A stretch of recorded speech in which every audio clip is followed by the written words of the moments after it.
L'entreprise Cassis Mona et Filles voit grand. Après mûre réflexion, une saison hors du commun et 2 nouvelles distinctions prestigieuses, la compagnie située à Saint-Pierre, à l'île d'Orléans, a toutes les bonnes raisons de vouloir prendre de l'expansion pour assurer le développement et l'épanouissement de leur commerce spécialisé dans la fabrication de produits dérivés du cassis. Les propriétaires ont dans la mire un agrandissement majeur de leurs installations. Donc, pour en discuter en long et en large, je rencontre dans l'entrevue qui suit Anne Mona, qui est copropriétaire de Cassis Mona et Filles. Alors, salut, ça va bien? Oui, ça va très bien. Bienvenue chez Cassis Mona et Filles.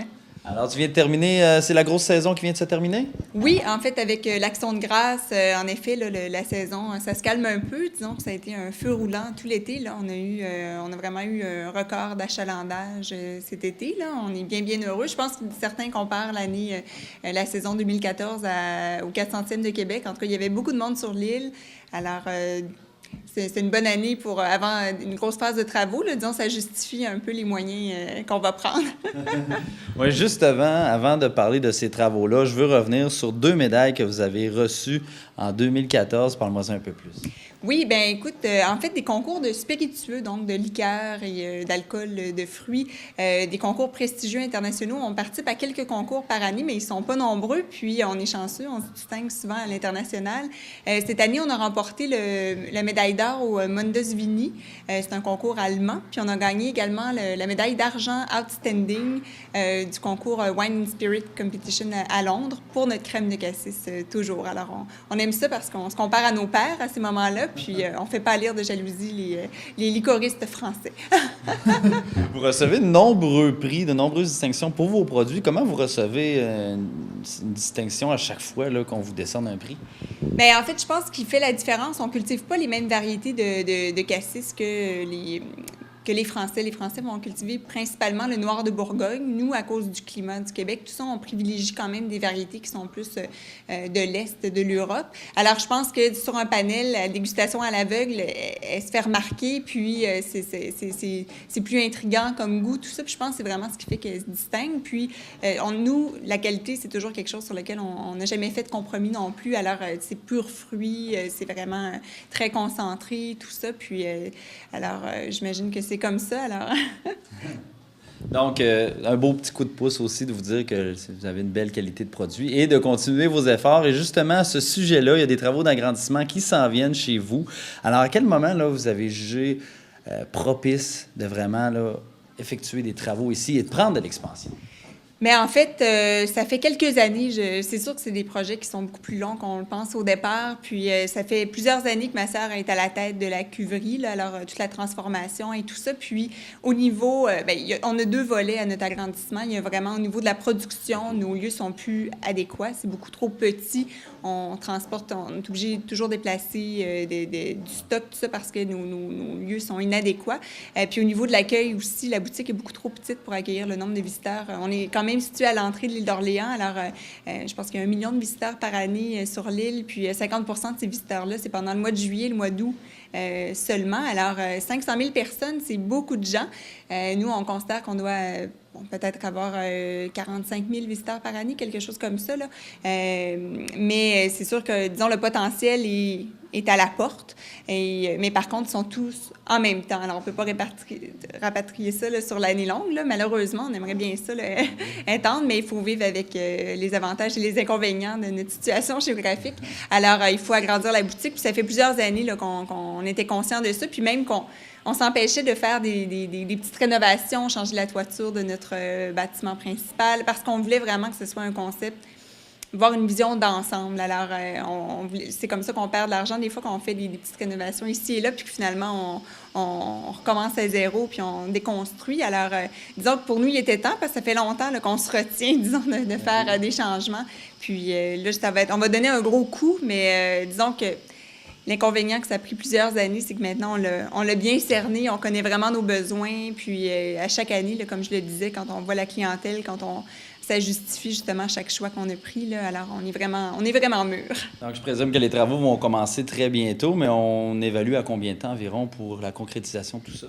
Bien alors, les travaux, oui, à cause du Québec, là, c'est plus cher, disons, de faire des travaux pendant l'hiver que lors du dégel au printemps. Alors, on risque de commencer les travaux qui sont plus proches du chemin royal.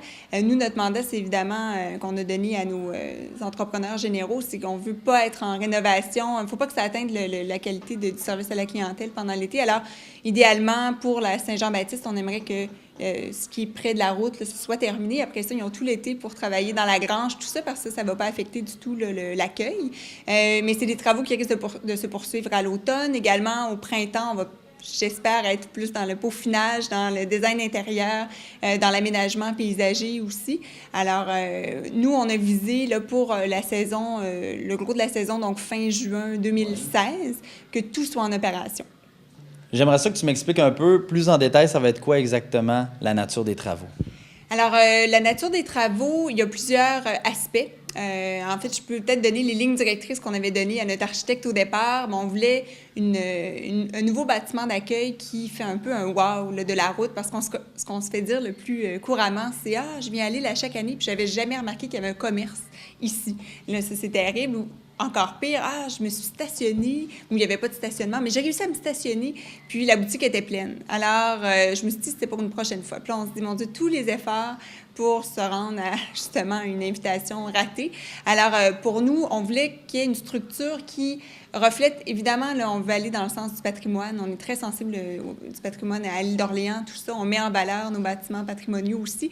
Mais on voulait quand même avoir une petite twist plus contemporaine, un peu à l'image de marque qu'on a bâtie avec la relève. Alors, on va joindre une nouvelle bâtisse au bâtiment existant en créant quand même un passage, disons, une invitation à la vue pour que les gens comprennent là, que le gros des activités se passe aussi en bas, à la cave, dans la grange. On veut que les gens déambulent, se promènent d'un bâtiment à l'autre, parce qu'on va vivre des expériences différentes dans chaque zone, finalement. On fait une refonte, d'ailleurs, de notre économusée. Alors, l'économusée de la licoristerie. Alors, on est vraiment en exploration ces temps-ci. Alors, comment on raconte des récits, on raconte une histoire, on veut toucher les gens, on veut créer des émotions.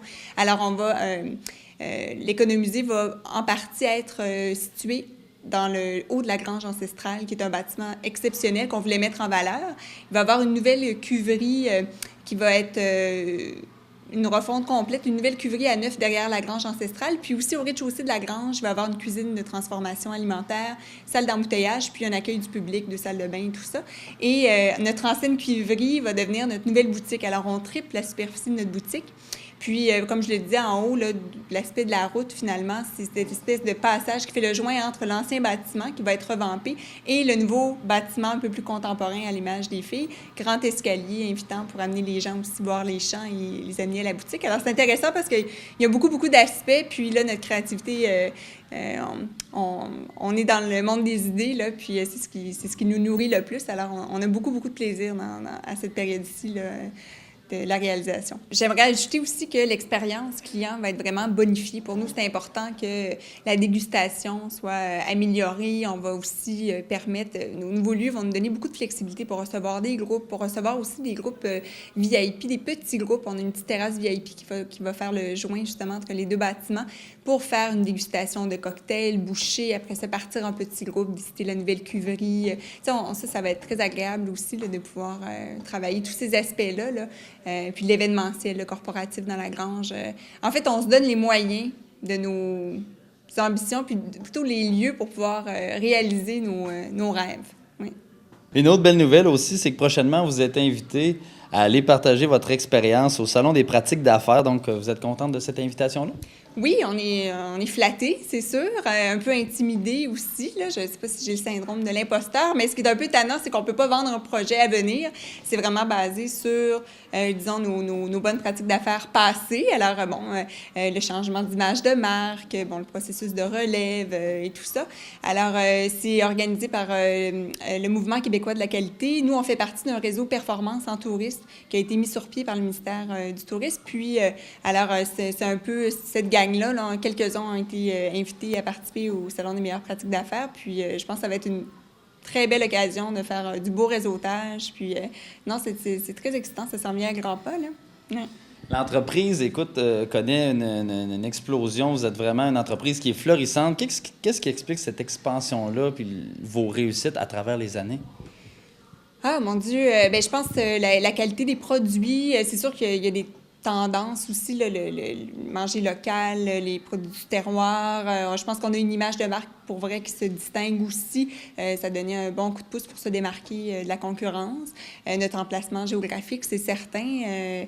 Puis je pense que les gens aussi, souvent quand on reçoit des visiteurs, les gens retiennent, bon, la qualité des produits, c'est sûr. C'est quelque chose qui fait partie de l'imaginaire qui est très européen, qui est classique. Le kir, la crème de cassis, puis en même temps, très tendance pour les cocktails. Bon, alors ça touche à plein de choses. Puis je pense, mais par contre, les gens, ce qu'ils retiennent beaucoup, c'est la relève au féminin, les filles, leurs pères. Tu sais, c'est des valeurs, je pense, qui touchent les gens, les valeurs de la famille et tout ça. Alors, j'imagine que c'est un peu tout ça, là.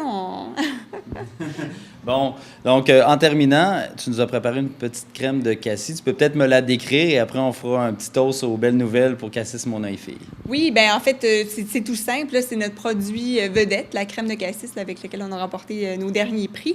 Et bien, c'est un grand classique qu'on peut consommer sur tout simplement comme ça en digestif. Habituellement, on en fait des kirs, on l'utilise dans les cocktails, mais comme ça, c'est délicieux aussi. Puis je me dis, bon, on va la boire pure, comme ça va être... je viens de manger, vous aussi. Alors, je me dis que c'est une belle façon de terminer l'entrevue. Excellent. Bien, merci, on y goûte. Oui, santé. Santé.